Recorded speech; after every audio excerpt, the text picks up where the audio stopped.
स्वागत है प्रियजनों। बहुत पहले अक्षय कुमार की एक फिल्म आई थी, टॉयलेट एक प्रेम कथा। यह फिल्म आप लोगों ने ज़रूर देखी होगी।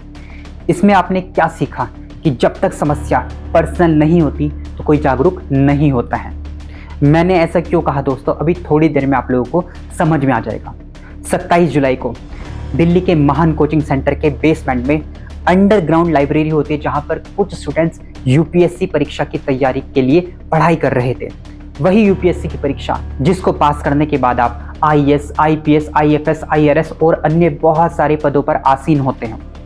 इस परीक्षा की तैयारी कर रहे थे, पढ़ाई कर रहे थे स्टूडेंट्स, और उसी बेसमेंट में बारिश के कारण बहुत सारा पानी भर जाता है और 3 स्टूडेंट्स की मौत हो जाती है। स्टूडेंट्स की मौत पानी भरने के कारण हो रही है, यानी कि जल निकासी की कोई व्यवस्था नहीं है। जल निकासी की व्यवस्था के बारे में पढ़ाया जाता है यूपीएससी के छात्रों को हिस्ट्री में, जब वो सिंधु घाटी सभ्यता के बारे में पढ़ते हैं कि हाँ, वहाँ की जो जल नियोजन व्यवस्था थी, निकासी की जो व्यवस्था थी, बहुत ही प्यारी थी, बहुत ही अच्छी थी, बहुत ही उम्दा थी।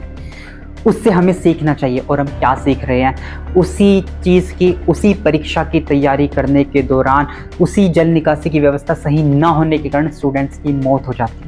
और कोई भी कोचिंग सेंटर आगे आने के लिए तैयार नहीं था, सब बाद में आगे आते हैं। ऐसा क्यों होता है दोस्तों? जब उन्हें कहा जाता है कि आपका क्या कहना है, आपका क्या कहना है, जब मीडिया उनसे सवाल करती है तब वो आगे आते हैं। अपने आप से कोई आगे क्यों नहीं आता है? अपने आप से कोई एक्सेप्ट क्यों नहीं करता है कि हाँ, कमियां हम में भी हैं?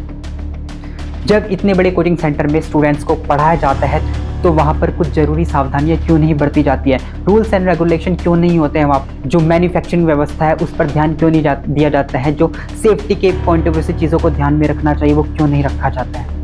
अब पेरेंट्स भी बहुत जागरूक हो रहे हैं दोस्तों। अब पेरेंट्स दूसरे कोचिंग सेंटर में जाकर देख रहे हैं कि वहाँ की व्यवस्था सही है या नहीं, क्योंकि अब एक घटना हो चुकी है। इसलिए मैंने कहा टॉयलेट एक प्रेम कथा के बारे में बताया मैंने आपको। अब पेरेंट्स को ऐसा लग, क्योंकि उनके बच्चे भी ट्यूशन कर रहे हैं, कोचिंग सेंटर पढ़ रहे हैं, तो वे अब जाकर देख रहे हैं कि वहाँ की व्यवस्था सही है नहीं। पहले उन्होंने जाकर नहीं देखा, लेकिन आज जब किसी की मौत हो गई है तब जाकर उन्हें लगता है। सरकार के कान पर जू तक नहीं रखती है दोस्तों। अभी आप कुछ दिनों बाद देखना, जब सर्दी आ जाएगी दिल्ली में वही व्यवस्था हो जाएगी कि लोगों को सही से दिखाई नहीं देगा, पर सरकार कोई एक्शन नहीं लेने वाली है। हरियाणा, पंजाब में जो पराली जलाने से जो प्रॉब्लम क्रिएट होती है उस पर किसी का ध्यान नहीं जाता है। बस हर हादसे के बाद एक नए हादसे का इंतजार किया जाता है इस देश में। तो दोस्तों, मैं आप लोगों को ये बताना चाह रहा हूँ, ये समझाना चाह रहा हूँ कि आखिर गलती किसकी है। दिल्ली सरकार की गलती है या फिर उन कोचिंग सेंटर की गलती है जो भर भर के स्टूडेंट्स को रख तो लेते हैं, मोटी मोटी रकम की फीस हर्जाना करते हैं, लेकिन जो ज़रूरी मामूली जो व्यवस्था होती है कि कहाँ पर उनकी सेफ्टी ज़रूरत है उन पर ध्यान नहीं देते। जब बारिश हो रही थी तो ये तो पता लग गया होगा कि हाँ, नीचे पानी भर गया, तो पहले से इन चीज़ों की व्यवस्था क्यों नहीं की जाती है? 3 छात्रों की मौत हो चुकी है दोस्तों, और यूपीएससी की तैयारी करने के दौरान। ये कैसा मैसेज जा रहा है? और ध्यान रखिए दोस्तों, ये कहाँ हो रहा है? देश की राजधानी दिल्ली में, जहाँ से पूरे देश के लिए कानून व्यवस्था बनाई जाती है, कानून बनाए जाते हैं कि हाँ, देश के विकास के लिए क्या किया जाएगा। इसी बीच ये भी खबर आ रही है, जो खान सर है उनसे भी अब दस्तावेज मांगे जा रहे हैं कि आप अपने डॉक्यूमेंट्स दिखाइए। पेरेंट्स उनकी कोचिंग में जाकर देख रहे हैं कि हमारे स्टूडेंट सुरक्षित है या नहीं। मैं उन पेरेंट्स से पूछना चाहता हूँ कि आप पहले कहाँ होते हो? जब आप अपने स्टूडेंट्स का, अपने बच्चे का एडमिशन कराने जाते हो तब आप क्यों नहीं देखते इन सब चीज़ें? तब तो आप भर भर के फीस दे देते हो।